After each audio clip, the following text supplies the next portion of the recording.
तो आज बात करते हैं एक ऐसी चीज की जिसे हम सब शायद रोज ही इस्तेमाल करते हैं पर ज्यादा भाव नहीं देते। कैलकुलेटर, है ना? पर ये जो छोटी सी मशीन है, इसके पीछे एक बहुत लंबी, बहुत ही दिलचस्प कहानी छुपी है। एक ऐसी कहानी जो हजारों साल पुराने मोतियों से शुरू होकर हमारी जेब में रखे सुपर कंप्यूटर तक पहुंचती है। तो सवाल यही है, हम यहां तक पहुंचे कैसे?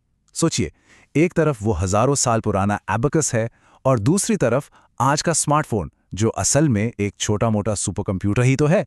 ये जो इतना बड़ा फासला है, ये तय कैसे हुआ? देखिए, ये कहानी सिर्फ टेक्नोलॉजी की नहीं है। ये कहानी इस बात की है कि हम इंसानों ने गिनती करने के, हिसाब किताब लगाने के अपने तरीके को ही पूरी तरह से कैसे बदल दिया। तो कहानी का पहला पड़ाव हमें उस दौर में ले जाता है जब इंसानों ने पहली बार एक बहुत बड़ा, एक बहुत ही साहसिक सपना देखा। सपना ये था कि क्या क्या हम हिसाब किताब को, मैथ्स को एक मशीन से करवा सकते हैं। यहीं से मैकेनिकल युग की शुरुआत हुई। एक ऐसा जमाना जब गिनती उंगलियों पर नहीं, बल्कि गियर्स, पहियों और लीवरों के एक, कह सकते हैं, एक मुश्किल से डांस से होने वाली थी। देखिए, शुरुआत तो हुई थी बहुत पहले, लगभग 5000 साल पहले के अबैकस से। लेकिन जो असली क्रांति आई, वो आई 17वीं सदी में। 1623 में विल्हेम शिकार्ड ने पहली मैकेनिकल मशीन बनाने की कोशिश की, पर अफसोस वो आग में जल गई। फिर 1642 में आए ब्लेस पास्कल और उनके ठीक बाद 1671 में गॉटफ्रीड लाइबनिट्ज ने कुछ ऐसा बना दिया जिसने सच में पूरा खेल ही बदल दिया। और यहाँ एक बहुत मजेदार बात देखने को मिलती है कि कैसे एक आइडिया दूसरे को जन्म देता है। पास्कल ने अपनी मशीन एक बहुत ही प्रैक्टिकल वजह से बनाई थी। उन्हें अपने टैक्स कलेक्टर पिता की मदद करनी थी, तो उनकी मशीन सिर्फ जोड़ और घटा सकती थी। लेकिन लाइबनिट्ज का सपना बड़ा था। वो चाहते थे एक ऐसी मशीन जो चारों काम करे, जोड़, घटा, गुणा और भाग। और उनका जो लाइबनिट्ज व्हील का आइडिया था, वो इतना जबरदस्त था कि अगले 200 सालों तक कैलकुलेटर उसी डिजाइन पे बनते रहे।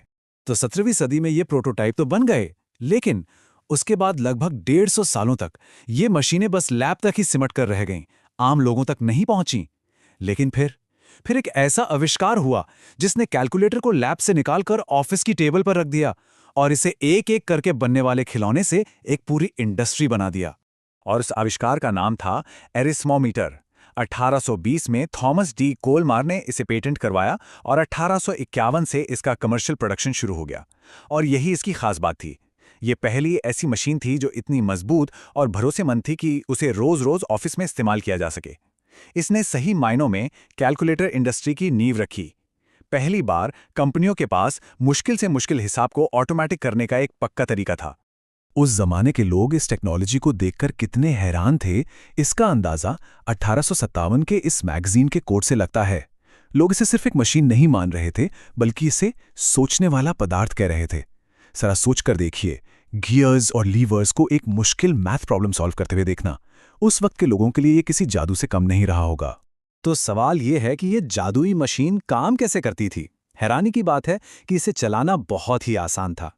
आपको बस स्लाइडर से नंबर सेट करने होते थे, फिर हैंडल को घुमाना होता था और गुणा करने के लिए बस कैरेज को खिसकाना होता था। बस इतना ही सिंपल, लेकिन बहुत बहुत असरदार। और ये एक जबरदस्त हिट थी। 1851 से 1915 के बीच इसकी लगभग 5,500 मशीनें बिकी। कीमत थी 300 फ्रैंक और स्पीड 8 डिजिट के नंबर को 8 डिजिट से गुणा करने में ये सिर्फ 18 सेकंड लेती थी। और सबसे बड़ी बात, ये 40 सालों तक मार्केट में अकेली थी। इसने ऑफिस के काम करने के तरीके को हमेशा के लिए बदल दिया। तो लगभग 100 सालों तक मैकेनिकल गियर्स और लीवर्स का ही राज चला। लेकिन फिर 20वीं सदी के बीच में एक नई टेक्नोलॉजी आई, एक ऐसी क्रांति जिसने सब कुछ बदल कर रख दिया। अब हम गियर्स की खड़खड़ाहट वाले दौर से निकलकर शांत, बिजली की तेजी वाले इलेक्ट्रॉनिक दौर में कदम रख रहे थे। और ये बदलाव कोई छोटा मोटा नहीं था, बहुत बड़ा था। सोचिए, कहाँ वो शोर करने वाली, खड़खड़ाने वाली मैकेनिकल मशीनें और कहाँ ये एकदम शांत इलेक्ट्रॉनिक सर्किट। साइज जो पहले एक पूरी डेस्क घेर लेता था, वो अब तेजी से छोटा होने लगा। ऐसा लगा जैसे रातों रात हो रहा हो। और स्पीड, अरे जो काम पहले सेकंडों में होता था, वो अब पलक झपकते ही होने लगा। इसने नए दरवाजे खोल दिए। 1960 का जो दशक था, वो तो जैसे एक रेस थी, चीज़ों को छोटा और तेज बनाने की। शुरुआत हुई 1961 में एनीटा कैलकुलेटर से, जो भारी भरकम वैक्यूम ट्यूब्स पर चलता था। फिर कुछ ही साल बाद आए छोटे, ज़्यादा भरोसेमंद ट्रांजिस्टर्स। और फिर दशक के अंत में 1969 में आया शार्प QT8 LSI चिप्स के साथ। LSI मतलब लार्ज स्केल इंटीग्रेशन, यानी हजारों ट्रांजिस्टर्स एक छोटी सी चिप पर। ये 10 साल से भी कम समय में एक पूरी डेस्क से सिमटकर हथेली पर आने का सफर था। और ये जो अविश्वसनीय दौर थी, इसका आखिरी पड़ाव वही था जिसका सपना सदियों से देखा जा रहा था, हिसाब किताब की ताकत को हर इंसान की जेब तक पहुंचाना।